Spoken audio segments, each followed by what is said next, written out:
पूर्व राष्ट्रपति प्रणब मुखर्जी की किताब द प्रेसिडेंशियल ईयर्स के बाजार में आते ही सियासत गरमाने लगी है। प्रणब मुखर्जी ने अपनी किताब में नेपाल और पंडित नेहरू को लेकर एक बड़ा चौंकाने वाला खुलासा किया है। प्रणब दा ने किताब में बताया है कि नेपाल में राणा राज खत्म होने के बाद नेपाल को भारत का एक राज्य बना लिए जाने का प्रस्ताव नेहरू ने ठुकरा दिया था। प्रणब मुखर्जी लिखते हैं कि नेपाल के तत्कालीन राजा त्रिभुवन वीर विक्रम शाह ने पंडित नेहरू को प्रस्ताव दिया था कि नेपाल को भारत में विलय कर अपना प्रोविंस बना ले, लेकिन पंडित नेहरू ने इस प्रस्ताव को ये कहकर ठुकरा दिया था कि नेपाल एक स्वतंत्र राष्ट्र है और उसे स्वतंत्र राष्ट्र ही रहना चाहिए।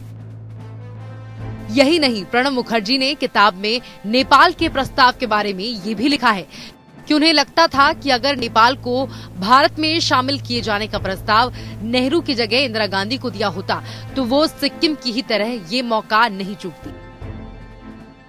पूर्व राष्ट्रपति प्रणब मुखर्जी की किताब में छपे इस अंश से बीजेपी को कांग्रेस पर हमला करने का मौका मिल गया है। यही नहीं, प्रणब मुखर्जी ने अपनी किताब में 2014 में सोनिया गांधी और कांग्रेस की हार की वजह का भी जिक्र किया है।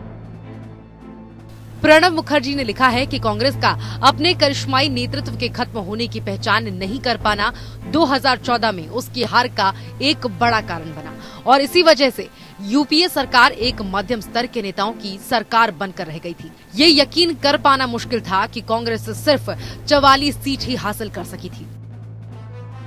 और प्रणब दा कभी गलत लिखने वाले नहीं, क्योंकि उस समय कांग्रेस के वो बहुत बड़े नेता थे, रजीम में थे और राष्ट्रपति भी रहे। मनमोहन सिंह जी का कार्यकाल अदृश्य रूप से सोनिया कार्यकाल था। सोनिया आशीर्वाद से बने थे और नरेंद्र मोदी जी जन आशीर्वाद से बने। और सोनिया आशीर्वाद वाले मनमोहन सिंह जी ने जो किया 10 साल, देश की आंतरिक सुरक्षा हो, बाहरी सुरक्षा हो, सोनिया आशीर्वाद वाले प्रधानमंत्री की परफॉर्मेंस जग। किताब द प्रेसिडेंशियल ईयर्स में प्रणब मुखर्जी ने राष्ट्रपति के पद पर रहते हुए प्रधानमंत्री नरेंद्र मोदी के साथ अपने संबंधों का भी उल्लेख किया है। हालांकि मुखर्जी ने इस किताब में नरेंद्र मोदी सरकार के पहले कार्यकाल के दौरान संसद को सुचारू से चलाने में विफलता को लेकर एनडीए सरकार की आलोचना भी की है। गौरतलब है कि पूर्व राष्ट्रपति स्वर्गीय प्रणब मुखर्जी की किताब द प्रेसिडेंशियल ईयर्स में कांग्रेस और सोनिया गांधी पर टिप्पणी को लेकर उठे विवाद के बाद प्रणब मुखर्जी के बेटे अभिजीत मुखर्जी ने किताब पर तब तक रोक लगाने की मांग की थी जब तक कि वो उसे पढ़ नहीं लेते हैं, लेकिन इसे ठीक उलट उनकी बहन और प्रणब मुखर्जी की बेटी शर्मिष्ठा मुखर्जी ने किताब पर रोक लगाने की अपने भाई की मांग को गलत बताया था।